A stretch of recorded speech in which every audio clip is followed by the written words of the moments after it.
સિવાય પણ તેની બહારની બાજુ એક વધારાનું બરડ આવરણ આવેલું હોય છે, જેમ ટાયર હોય એ રીતે. તેને કોષ દિવાલ કહે છે. કોષ દિવાલ, કોષરસ પટલ, જેમ કે પેલી ટ્યુબ હોય એવું એમ ની બહારની બાજુએ આવેલી હોય છે. તો ટાયર ક્યાં છે કે ભાઈ ટ્યુબની બહારની બાજુ એમ એ રીતે કોષ દિવાલ તો કોષરસ પટલની બહારની બાજુ. વનસ્પતિ કોષમાં તે મોટે ભાગે સેલ્યુલોઝનું બને. સેલ્યુલોઝ એક જટિલ પદાર્થ છે જે વનસ્પતિઓને બંધારણીય મજબૂતાઈ આપે છે. તો હવે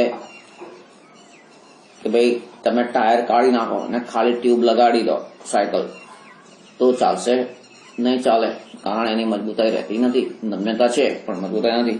જ્યારે ટાયર લગાડવાથી શું થાય છે તો કે ભાઈ આને એક આધાર મળે છે, એક મજબૂતાઈ મળે છે, બરાબર. તો અહીંયા કોષ દિવાલ જે છે શું કરે છે તો કોષને એક મજબૂતાઈ આપે છે. તો સેલ્યુલોઝ એક જટિલ પદાર્થ છે જે વનસ્પતિઓને બંધારણીય મજબૂતાઈ આપે છે. જ્યારે જીવંત વનસ્પતિ કોષ આશ્રુતિ દ્વારા પાણી ગુમાવે છે ત્યારે તે ચીમળાઈ જાય છે કે સંકોચન પામે. તેથી કોષ રસથી કોષ દિવાલ દૂર જાય છે. શું? કોષ રસથી કોષ દિવાલ દૂર જાય છે. આ ઘટનાને રસ સંકોચન તરીકે ઓળખવામાં આવે છે. શું તેના તરીકે ઓળખાય છે? રસ સંકોચન. દાખલા તરીકે આ જે છે તમારી કોષ દિવાલ છે, એની સાથે આ કોષરસ પટલ છે અને એની અંદર શું છે કે ભાઈ એની અંદર કોષરસ છે. હવે કોષરસમાંથી જે પાણી કે બીજા જે દ્રવ્ય જે છે એ બહાર જાય છે આશ્રુતિના કારણે. તો શું થશે તો કે ભાઈ આ નીચેનું જે કોષરસ પટલ જે છે અને એમાં કોષરસ છે આ બધું સંકોચાઈ ગયું. આ સંકોચાઈ ગયું એટલે પેલું જે કોષ દિવાલ હતી એનાથી કેવી પડી ગઈ? છૂટી પડી ગઈ, દૂર જતી રહી. આમાંથી એના બદલે આમ આવી ગઈ એમ, બરાબર. તો એ રીતે તો શું કહ્યું? તો જ્યારે જીવંત વનસ્પતિ કોષ આશ્રુતિ દ્વારા પાણી ગુમાવે છે ત્યારે તે ચીમળાઈ જાય છે કે સંકોચન પામે છે. તેથી કોષરસથી કોષ દિવાલ દૂર થઈ જાય છે. આ ઘટના રસ સંકોચન તરીકે ઓળખાય છે. આ ઘટના નીચે આપેલી પ્રવૃત્તિ દ્વારા અવલોકિત કરી શકાય છે.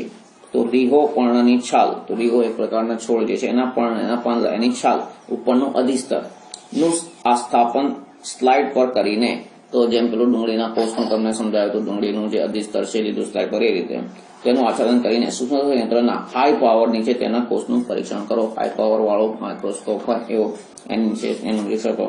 નાની લીલી કણિકાઓ નોંધો જેને હરિત કણો કહે છે.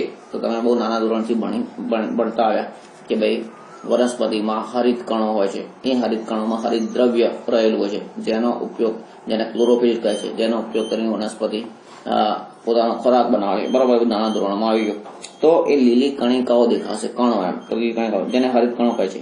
તેઓ લીલું રંજક દ્રવ્ય ધરાવે છે. શું કહેવું? લીલું. તો તેને ક્લોરોફિલ, હરિત ગુજરાતીમાં હરિત દ્રવ્ય પણ ઇંગ્લિશમાં ક્લોરોફિલ કહે છે. સ્લાઇડ પર આસ્થાપિત પર્ણ પર શર્કરા કે મીઠાનું સાંદ્ર દ્રાવણનું ટીપું મૂકો. તો સાંદ્ર દ્રાવણ મતલબ પાણીનું પ્રમાણ ઓછું હોય ને જે પદાર્થો ઓગાળેલો છે, મીઠું હોય, ખાંડ હોય કે બીજું કઈ બી, એ વધારે પ્રમાણમાં હોય તો એ સાંદ્ર. તો સાંદ્ર દ્રાવણનું ટીપું મૂકો. પછી બીજું બધું સાંદ્ર ને એની વ્યાખ્યા ને બધું આવશે એ વખતે સમજાવીશું. વધુ માત્રામાં જ્યાં સુધી ઓગળી શકે ત્યાં સુધી ઓગાળો. ખાંડ છે કે મીઠું કે કોઈ બી પદાર્થ એમ. એક સમય એવો આવશે એ ઓગાળવાનું બંધ થશે. તો એ પરિસ્થિતિ જે આવી એ વખતે જે દ્રાવણ બને છે સાંદ્ર દ્રાવણ કહેવાય. જેમાં હજુ એટલે સાંદ્ર દ્રાવણ એવું હોય કે એમાં બીજો પદાર્થ હવે ઓગળી શકે નહીં, બીજો મતલબ જેનું દ્રાવણ બને છે એ રીતનું. તો મીઠાનું સાંદ્ર દ્રાવણ ટીપું મૂકો. 1 મિનિટ માટે થોભો અને સૂક્ષ્મદર્શક નીચે તેનું અવલોકન કરો. આપણે શું જોઈ શકીએ છીએ? તો એમાં જે કોષ ને બધું જે છે પણ એ બધા અંગો એની અંદરની જે અંગિકાઓ છે એ બધું એટલું સ્પષ્ટ દેખાશે નહીં. પણ આગળ હવે થોડાક રીહો પર્ણોને ઉકાળેલા પાણીમાં થોડીક મિનિટ મૂકો. આ કોષોને નાશ કરે છે. ત્યારબાદ એક પર્ણને સ્લાઇડ પર આસ્થાપિત કરેલા પર્ણ પર મૂકી શર્કરા કે મીઠાના દ્રાવણનું એક ટીપું મૂકો. 1 મિનિટ માટે થોભો અને તેનું ફરીથી અવલોકન કરો. આપણને શું જોવા મળશે? તો કે ભાઈ પહેલા તમારે જે કોષ દિવાલની સાથે કોષરસ પટલ પણ હશે, બરાબર, પણ એને ગરમ કર્યું ને પછી તો એ કોષો કેવા થઈ ગયા? મૃત થઈ ગયા. કેવા થઈ ગયા? મૃત. તો પછી કોષરસ સંકોચનની જે ક્રિયા છે આશ્રુતિ દાબના કારણે જે થાય છે એ થશે નહીં, બરાબર. અને એના કારણે જે કોષ દિવાલ છે એનાથી કોષરસ પટલ છૂટું પડી ગયું હશે, બરાબર. કે ભાઈ તો જો તો શું કહ્યું કે ફરીથી તો શું રસ સંકોચન થશે? તો બીજા કિસ્સામાં કે જે ગરમ પાણીમાં એ ઉકાળ્યા પછી તો એમાં નહીં થાય, કારણ કોષ બધા મરી ગયા, તો ત્યાં આશ્રુતિની જે કારણે જે પ્રસરણની ઘટના જે બનવી જોઈએ એ નહીં બને, બરાબર, પણ પહેલા કિસ્સામાં છે એ બનશે. તો આ પ્રવૃત્તિમાંથી આપણે શું માહિતી પ્રાપ્ત થાય છે કે તે માત્ર જીવંત કોષોમાં થાય છે. મૃત કોષો આશ્રુતિ દ્વારા પાણીનું શોષણ કરવાની ક્ષમતા ધરાવતા નથી. શું ફક્ત જીવંત કોષોમાં જ આશ્રુતિ દ્વારા પાણીનું પ્રસરણની ઘટના બને છે? મૃત કોષોમાં આશ્રુતિ દ્વારા પાણીનું શોષણ કરવાની ક્ષમતા નથી. મતલબ કે પ્રસરણ માટે કોષ કેવો હોવો જોઈએ? જીવંત હોવો જોઈએ, મૃત હોય એ ના ચાલે. વનસ્પતિ કોષની કોષ દિવાલ તેમજ ફૂગ અને બેક્ટેરિયાની કોષ દિવાલને ખૂબ મંદ બાહ્ય માધ્યમમાં મૂકવા છતાં તેઓ તૂટી જતા નથી. આવા માધ્યમોમાં કોષો આશ્રુતિ દ્વારા પાણી મેળવવાની વૃત્તિ ધરાવે છે. કોષ ફૂલે છે. કોષ દિવાલ સામે દબાણ ઉત્પન્ન થાય છે.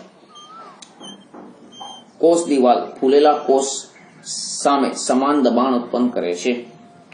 કોષ દિવાલના કારણે વનસ્પતિ કોષ એ પ્રાણી કોષ કરતા બહારના માધ્યમમાં થતા વધુમાં વધુ પરિવર્તનનો સામનો કરી શકે છે. કે ભાઈ પુષ્કળ ઠંડી પડે, પુષ્કળ એટલે ખૂબ જ એમ વધારે પડતી, તો ત્યાં વૃક્ષોને બ્લેન્કેટ ઓઢવાની, ગોદડી ઓઢવાની કે કશાની જરૂર પડે છે? ના, એમાં પણ એ ટકે છે. પુષ્કળ ગરમી પડે તો પણ એ ટકે છે. જ્યારે આપણે પુષ્કળ ઠંડી પડે તો રજાઈ છે, ગોદડી છે, બ્લેન્કેટ છે, આ બધું ઓઢવું પડે છે, બરાબર. પછી ખુદ પુષ્કળ ગરમી પડે તો આપણે એ રીતના બીજા ઉપચારો કરીએ છીએ, કપડું એવું પહેરીએ કે આવું ઘણું બધું એમ. વૃક્ષ માટે ગમે તે તાપ પડે કે ઠંડી પડે કે ગમે તે, તો એ ટકી રહે છે. તો શું કહ્યું અહીંયા આગળ કે ભાઈ કોષ દિવાલના કારણે વનસ્પતિ કોષ એ પ્રાણી કોષ કરતા બહારના માધ્યમમાં થતા વધુમાં વધુ પરિવર્તનોનો સામનો કરી શકે છે, બરાબર. કે ભાઈ તાપમાન જે છે 50, 55, 60 પહોંચી જાય તો ઘણા બધા લોકો મૃત્યુ પામી જાય, બરાબર. 45,000 છે તો એ ઘણા લોકો મૃત્યુ પામે છે. તો 50, 55, 60 તો મોટાભાગના લોકો સાફ થઈ જાય. પણ વનસ્પતિને એવું થાય છે ના, બરાબર. એ જ રીતે વધારે પડતી ઠંડીમાં લોકો મરી જતા હોય છે. તો વૃક્ષો ના, તો કે ભાઈ એટલે વનસ્પતિ કોષ છે એ શું વધુ રક્ષણ કરી શકે છે? તો કોષ દિવાલના કારણે વનસ્પતિ કોષ એ પ્રાણી કોષ કરતા બહારના માધ્યમમાં થતા વધુમાં વધુ પરિવર્તનનો સામનો કરી શકે છે. હવે છે કોષ કેન્દ્ર, તો ન્યુક્લિયસ, કે ભાઈ કોષની અંદર જે ટપકું આપણે જોઈએ છીએ કેન્દ્ર જે છે તે. તો આપણે ડુંગળીના પટલનું કરેલું હંગામી સ્થાપન યાદ કરીએ. છાલ પર આડીને દ્રાવણ મૂકેલ શા માટે? જો આપણે ડુંગળીના પટલ પર આડીને ટીપું મૂક્યા વિના જોઈએ તો આપણને બધું સ્પષ્ટ દેખાશે નહીં. પણ જો એ આડીને દ્રાવણ ટીપું મૂકવામાં આવે તો વિશિષ્ટ જે અંગિકાઓ છે, આકાર છે, બરાબર, રચનાઓ છે, એનો ખાસ રંગ ઉદ્ભવશે અને એટલે આપણે પેલામાં જોઈ શકીશું, અલગ તારવી શકીશું, બરાબર. પ્રયત્ન કરો અને તફાવત જુઓ. તો એમાં તફાવત શું આવે તમને કહ્યું હવે છે. જ્યારે આપણે પટલ પર આડીનું દ્રાવણ મૂકીએ તો શું દરેક કોષ રંગ પ્રાપ્ત કરે છે? તો કે ભાઈ હા, એમાં અલગ અલગ જે અંગિકાઓ છે અલગ અલગ રંગ એવા બની જાય છે, આકાર આમ સ્પષ્ટ દેખાઈ આવે છે અલગ, બરાબર. તેઓ રસાયણ બંધારણના અનુસાર કોષોના ભિન્ન ભિન્ન પ્રદેશોમાં રંગની ભિન્નતા પ્રાપ્ત થાય છે, બરાબર. કેટલાક પ્રદેશો અન્ય પ્રદેશો કરતા વધારે ઘેરા બને છે. આવળીના દ્રાવણના સ્થાને આપણે સેફ્રેનિન કે મિથિલિન બ્લુ આ બધા અભિરંજકો થયા, બરાબર. જેને બીજું ઇન્ડિકેટર કહેતા હોય છે. ઇન્ડિકેટર મતલબ સૂચક એમ. તો સેફ્રેનિન દ્રાવણ કે મિથિલિન બ્લુના દ્રાવણનો ઉપયોગ કરીને કોષોને અભિરંજિત કરી શકીએ છીએ. તો બધા નામો જે છે સેફ્રેનિન, મિથિલિન બ્લુ, એની નીચે પણ લીધી રહેજો. પછી આગળ છે ડુંગળીમાંથી આપણે કોષોને અવલોકિત કર્યા હતા. ચાલો આપણે ફરી આપણા શરીરના કોષોને અવલોકિત કરીએ. તો આપણા શરીરમાં અલગ અલગ પ્રકારના કોષો છે, વિભિન્નતા ધરાવતા, બરાબર. અને એના સમૂહના કારણે પેશીઓ અને એ પેશીઓના કારણે અંગો રચાય છે અને પછી અંગતંત્રો રચાયેલા છે.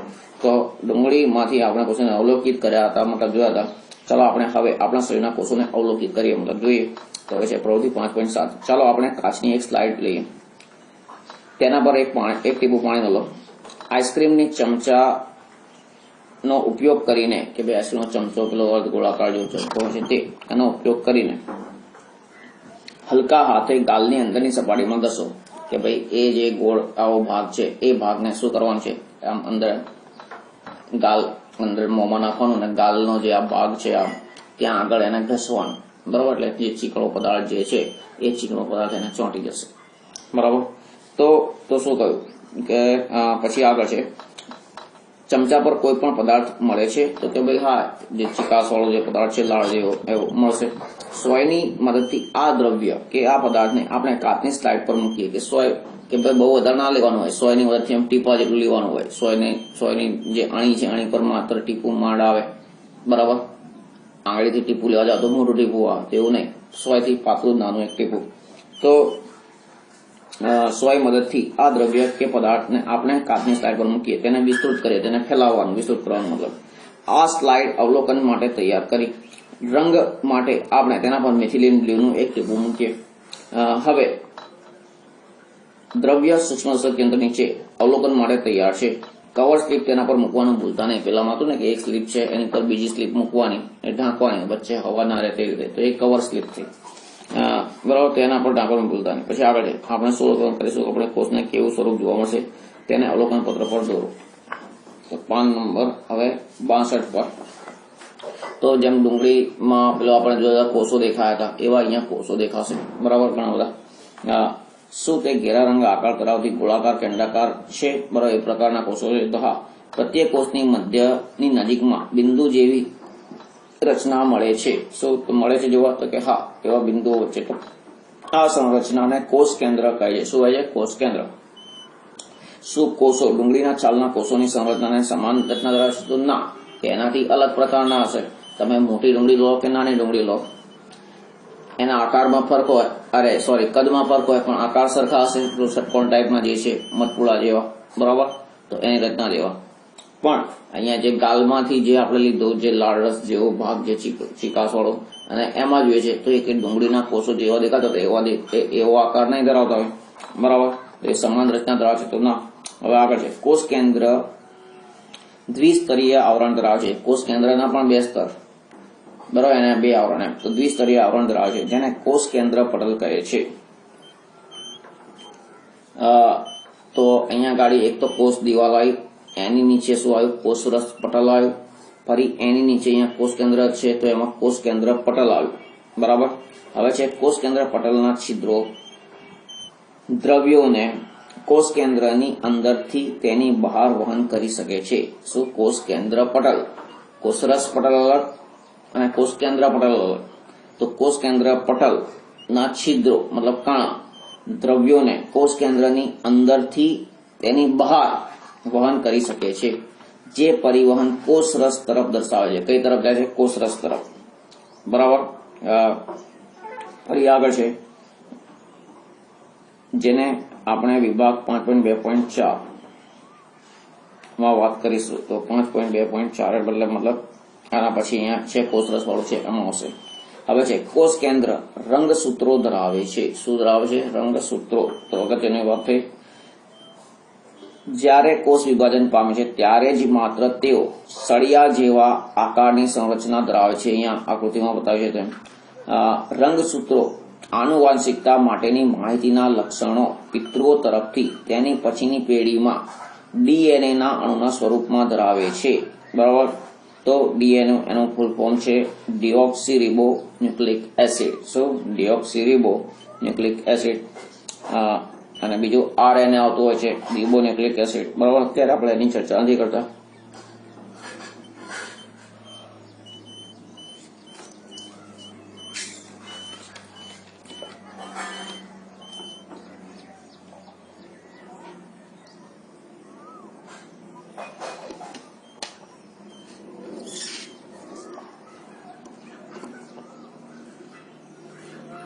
તો કોષ કેન્દ્ર શું ધરાવે છે? રંગસૂત્રો, બરાબર. બહુ અગત્યની વસ્તુ થઈ. હવે છે જ્યારે કોષ વિભાજન પામે છે ત્યારે જ માત્ર તેઓ સળિયા જેવા આકારની સંરચના ધરાવે છે. રંગસૂત્રો આનુવંશિકતાની માટેની માહિતીના લક્ષણો પિતૃઓ તરફથી તેની પછીની પેઢીમાં ડીએનએના અણુના સ્વરૂપમાં ધરાવે છે. તો મેં આગળ પણ વાત કરી હતી શરૂઆતમાં, બરાબર. તો કે ભાઈ આપણે છીએ તો આપણે કેવા દેખાય છે? આપણા મમ્મી પપ્પા કે દાદા દાદી કે એમના જેવા. તો કે ભાઈ એમના જે લક્ષણો જે છે, જે રંગસૂત્રોમાં ડીએનએ સ્વરૂપે સંગ્રહેલા છે અને એ આગળની પેઢીમાં ઉતરી આવે છે, બરાબર. તો રંગસૂત્રો આનુવંશિકતા માટેની માહિતીના લક્ષણો પિતૃઓ તરફથી તેની પછીની પેઢીમાં ડીએનએના અણુઓમાં અણુના સ્વરૂપમાં ધરાવે છે. રંગસૂત્રો ડીએનએ અને પ્રોટીનના બનેલા છે. શું રંગસૂત્રો શેના બનેલા છે? ડીએનએ અને પ્રોટીનના. ડીએનએ અણુઓ કોષોના બંધારણ અને આયોજનની આવશ્યક માહિતી ધરાવે છે. શું ડીએનએ શું ધરાવે છે? ડીએનએ અણુઓ કોષોના બંધારણ અને આયોજનની આવશ્યક માહિતી ધરાવે છે. ડીએનએ ના કાર્યકારી ટુકડાને જનીનો કહે છે. શું? એનો જે કાર્યકારી ટુકડો છે એને શું કહેવાય છે? જનીન. હવે તો શું રંગસૂત્ર? તો રંગસૂત્ર શેના બનેલા છે? ડીએનએ અને પ્રોટીન. હવે ડીએનએ માં જે કાર્યકારી જે અંગ છે, વિભાગ છે, એ કાર્યકારી ટુકડાને શું કહે છે? જનીન. બરાબર. તો જનીનો કહે છે. કોષમાં જેનું વિભાજન થતું નથી તે ડીએનએ રંગસૂત્રીય દ્રવ્યના ભાગ સ્વરૂપે હોય છે. રંગસૂત્રીય દ્રવ્ય દોરીના જથ્થા જેવી રચના ધરાવે છે. શું કેવી? દોરીના જથ્થા જેવી. જ્યારે કોષ વિભાજન તરફ આગળ વધે ત્યારે રંગસૂત્રીય દ્રવ્ય રંગસૂત્રોમાં પરિણમે છે. શું બની જાય છે? રંગસૂત્રો. સૂત્રો એટલે એક પ્રકારના ધાગાઓ. તો રંગસૂત્રોમાં પરિણમે છે. અહીંયા આકૃતિ પછી જોઈએ છે. ચલો હવે આગળ જોઈએ. કોષીય પ્રજનનમાં કોષ કેન્દ્રસ્થ ભૂમિકા ભજવે છે. શું? કોષીય પ્રજનનમાં. તો કોષીય પ્રજનન ને બીજા બધા પ્રજનન જે પ્રકારો છે આગળ આવશે ભણવામાં, પછી જોઈશું. અત્યારે જોઈએ કોષીય પ્રજનનમાં કોષ કેન્દ્રસ્થ એટલે મહત્વની, મુખ્ય. બરાબર. તો મુખ્ય ભૂમિકા, કેન્દ્રસ્થ ભૂમિકા ભજવે છે. તે ક્રિયા કે જેના દ્વારા એક કોષ વિભાજન પામી બે નવા કોષોનું નિર્માણ કરે છે.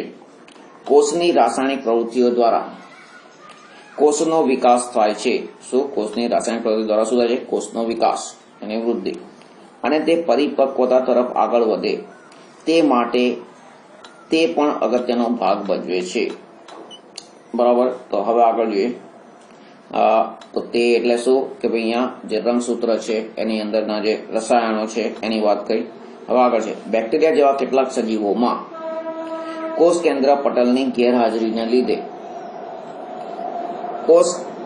કોષ કેન્દ્રીય પ્રદેશનો ઓછો વિકાસ પામેલો હોય છે. શું? કે ભાઈ બેક્ટેરિયા જેવા કેટલાક સજીવો છે એમાં કોષ કેન્દ્ર પટલ હોતું નથી.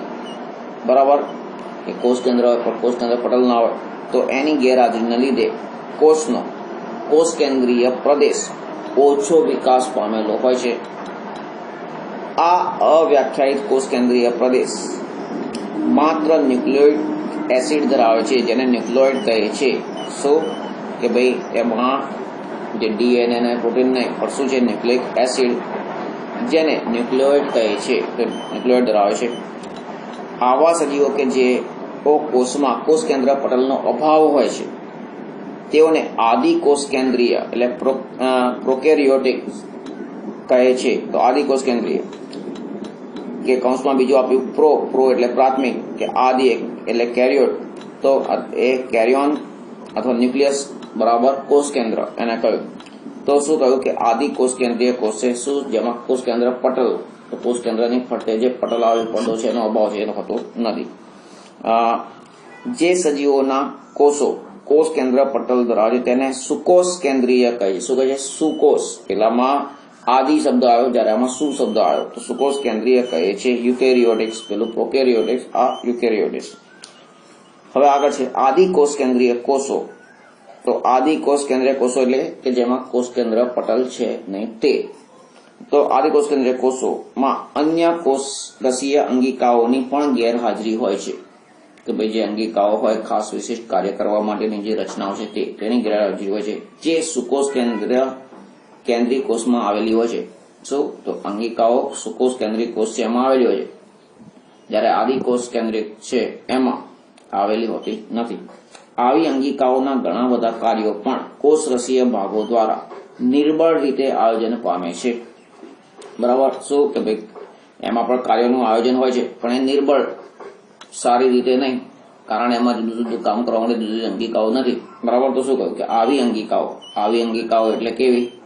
કે ભાઈ આ જે આદિ કોષ કેન્દ્રીય કોષો જે છે એની, તો આવી અંગિકાઓ ઘણા બધા કાર્યો પણ કોષરસીય ભાગો દ્વારા નિર્બળ રીતે આયોજન પામે છે, કારણ એનામાં અંગિકાઓ નથી.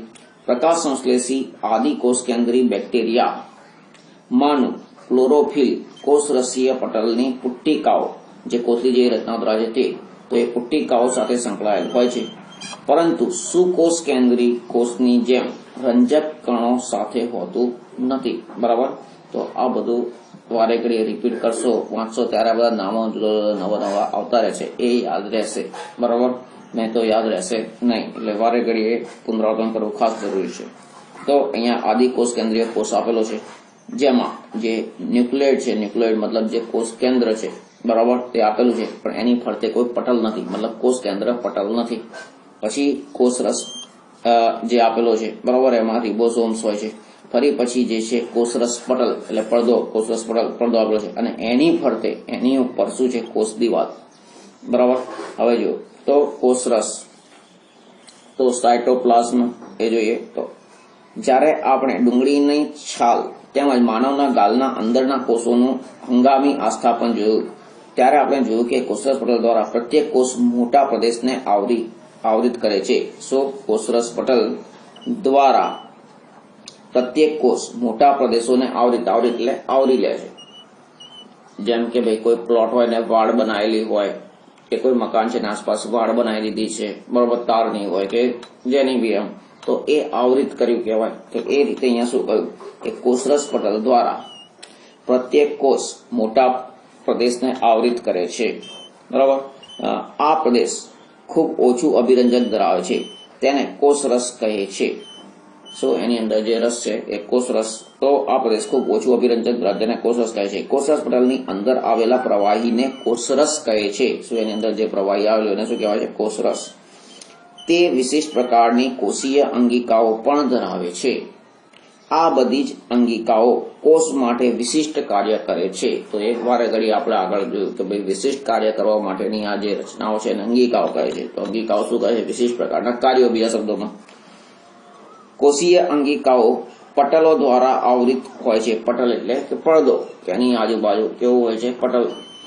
બરાબર. તો પટલ દ્વારા આવરિત હોય છે.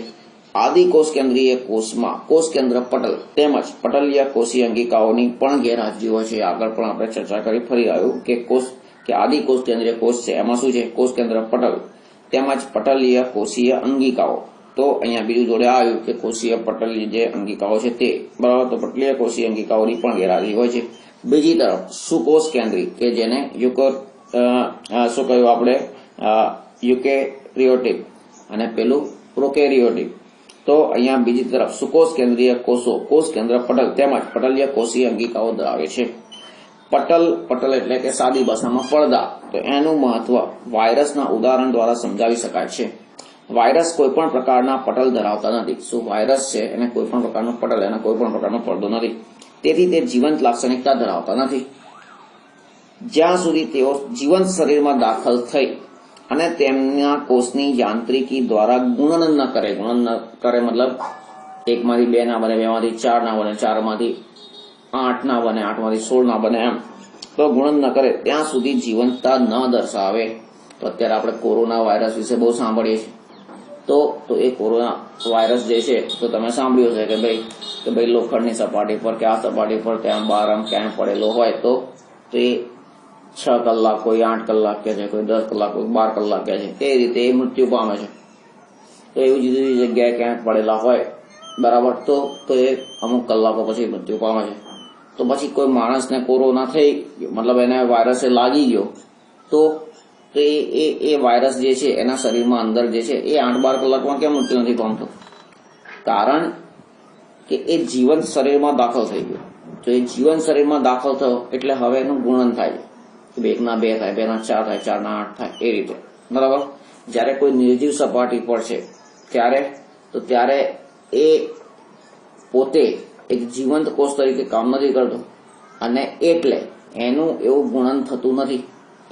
તો કે ભાઈ અમુક કલાક પછી એનું મૃત્યુ થાય છે, બરાબર, નાશ થાય છે.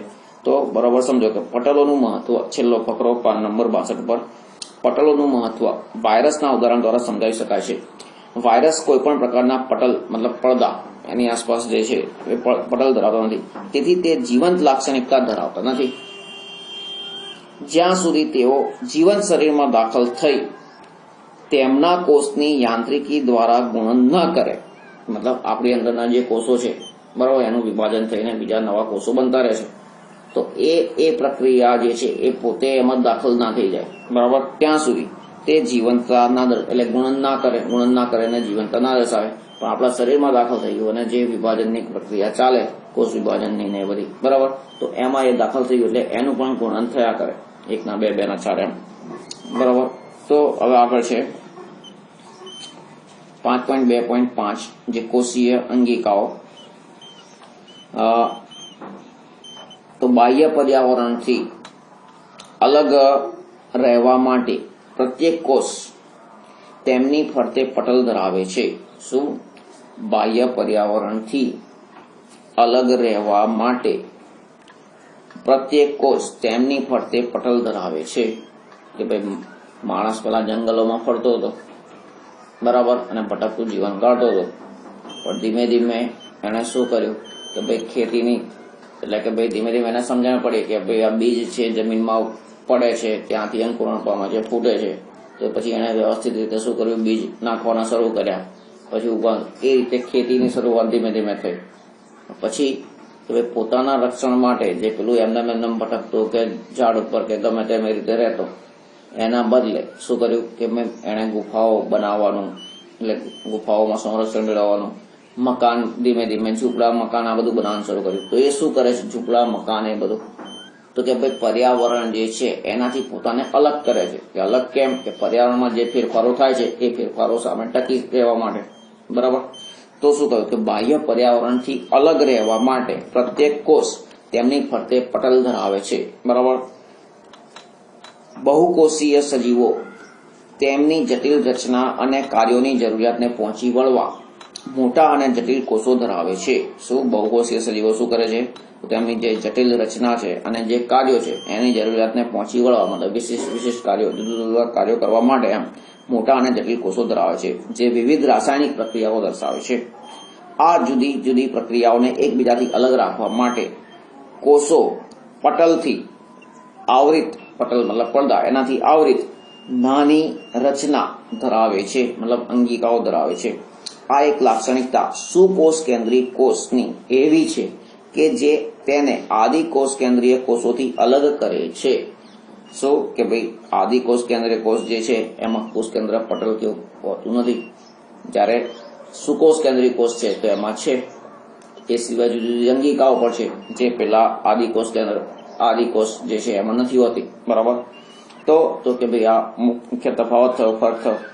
આમાંની કેટલીક અંગિકાઓ માત્ર ઇલેક્ટ્રોન માઇક્રોસ્કોપ દ્વારા જોઈ શકાય છે. હવે છે આપણે કોષ કેન્દ્ર માટે અગાઉના વિભાગમાં સમજ્યા છીએ. હવે કેટલીક અગત્યની કોષીય અંગિકાઓ ઉદાહરણ તરીકે આપણે ચર્ચા કરીશું, જેવી કે અંતઃકોષ રસજાળ, ગોલ્ગી પ્રસાધન, લાઇસોસોમ્સ, કણાસૂત્રો, રંજક કણો અને રસધાનીઓ. કે ભાઈ બધું બરોબર, બધા ઘણા બધા નામો આવશે, બધા નામો વારે રિપીટ કરશો ત્યારે યાદ રહેશે બરાબર. પરીક્ષામાં આમાંથી કોઈને કોઈની ટૂંક તો આવતી જ હોય છે બરાબર. તો કે અંતઃકોષ રસજાળ, ગોલ્ગી પ્રસાધન, લાઇસોસોમ્સ, કણાસૂત્રો, રંજક કણો અને રસધાની, આ બધું શું છે? અંગિકાઓ. એ વિશિષ્ટ કાર્યો કરવા માટેની રચનાઓ, જુદા જુદા કાર્યો કરવા માટે. તેઓ અગત્યની અંગિકાઓ છે કારણ કે તેઓ કોષોમાં કેટલાક ઘણા વિશિષ્ટ કાર્યો કરે છે. હવે છે પેજ નંબર 63, પેજ નંબર પર છે ઉપર અંતઃકોષ રસજાળ.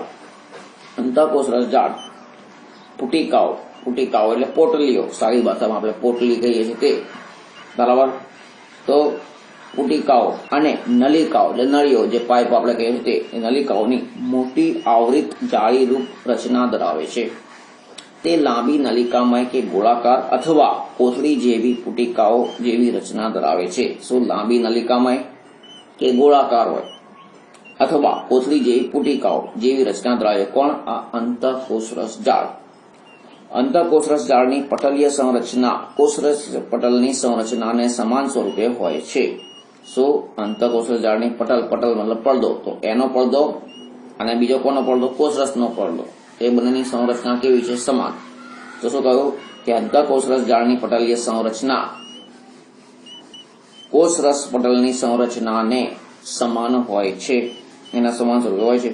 અંતઃકોષ રસજાળ બે પ્રકારની છે, ખરબચડી કે કણિકામય. શું ખરબચડી કે કણિકામય કણીઓ જેવી અને લીસી અંતઃકોષરસ જાળ, શું ખરબચડી કે કણિકામય અંતઃકોષરસ જાળ અને લીસી અંતઃકોષરસ જાળ. હવે છે RER, તો જે રફ છે તે ખરબચડી એટલે કે ખરબચડી અંતઃકોષરસ જાળ. તો ખરબચડી સપાટી સૂક્ષ્મદર્શક યંત્ર નીચે દર્શાવે છે કે આમાંથી આપણે જોઈ શકીએ કે સપાટી ખરબચડી છે, કારણ કે તે કણોની રચના ધરાવે છે જેને રિબોઝોમ્સ કહે છે. શું કહે છે? રિબોઝોમ્સ કહે છે. તે ER ની સપાટી પર, તો ER મતલબ જે આ ખરબચડી કે કણિકામય અંતઃકોષરસ જાળ છે તે, તો એની સપાટી પર કણો સ્વરૂપે જોડાયેલ હોય છે. રિબોઝોમ્સ જે બધા જ સક્રિય કોષોમાં હાજર હોય છે તે પ્રોટીનનું સંશ્લેષણ કરવાનું સ્થાન ધરાવે છે. શું? પ્રોટીનનું સંશ્લેષણ મતલબ પ્રોટીન બનાવવાનું. તો પ્રોટીન સંશ્લેષણ કરવાનું સ્થાન ધરાવે છે. ER દ્વારા મતલબ કે ખરબચડી કે કણિકામય અંતઃકોષરસ જાળ દ્વારા નિર્માણ પામેલ પ્રોટીન્સને કોષોમાં જરૂરિયાતને આધારે વિવિધ સ્થાનો પર મોકલવામાં આવે છે. SER મતલબ જે લીસી છે, સ્મૂથ છે તે, તો એ લીસી અંતઃકોષરસ જાળ ચરબીના અણુઓનું સંશ્લેષણ કરવામાં મદદરૂપ થાય છે. કે ભાઈ આપણે ઘી છે, ઘી કેવું છે? એક પ્રકારની ચરબી થઈ, એ કેવું હોય છે? લીસું, બરોબર. તે રીતે એમ તો લીસી અંતઃકોષરસ જાળ ચરબીના અણુઓનું સંશ્લેષણ મતલબ એ બનાવો, એ સંશ્લેષણ કરવામાં મદદરૂપ થાય છે. કોષના અગત્યના કાર્ય માટે લિપિડ્સનું નિર્માણ કરે છે. નીચે તો લિપિડ્સ, શું કોષના જે અગત્યના કાર્યો છે એના માટે લિપિડ્સ જરૂર છે, તે લિપિડ્સનું નિર્માણ કરે છે. આમાંના કેટલાક પ્રોટીન્સ અને લિપિડ્સ કોષરસ પટલના બંધારણમાં પણ મદદરૂપ થાય છે. શું? કોષરસ પટલના પટલ મતલબ પડદો, એનું બંધારણ મતલબ એનું બનાવવાનું જે છે, એમાં જે ઘટકો છે બંધારણ, તો એનામાં પણ મદદરૂપ થાય છે. આ ક્રિયા પટલનું જૈવ સંશ્લેષણ તરીકે ઓળખાય છે. શું? કે પટલનું જે બનવું એક જૈવિક ક્રિયા થઈ એટલે જૈવ સંશ્લેષણ થયું. તો આ ક્રિયા પટલનું જૈવ સંશ્લેષણ તરીકે ઓળખાય છે. કેટલાક અન્ય પ્રોટીન્સ અને લિપિડ્સ ઉત્સેચકો અને અંતઃસ્ત્રાવો તરીકે કાર્ય કરે છે. શું? શેના તરીકે? ઉત્સેચકો અને અંતઃસ્ત્રાવો તરીકે કાર્ય કરે છે. અલબત્ત વિભિન્ન કોષોમાં ખરબચડી કે કણિકામય અંતઃકોષરસ જાળ ER ની રચનામાં ઘણી વિવિધતા જોવા મળે છે. તે હંમેશા જાળીરૂપ તંત્રમય રચનાનું નિર્માણ કરે છે. તો અહીંયા પ્રાણીકોષ બતાવ્યો છે. તે પ્રાણીકોષમાં સૌથી વચ્ચે જે છે કોષ કેન્દ્ર, જે ભૂરું જાંબલી કલર જેવું છે, જાંબલી ગુલાબી જેવું, બરાબર. ત્યાં ફરી પછી છે એની અંદર એની ફરતે જે કોષ કેન્દ્ર પટલ છે,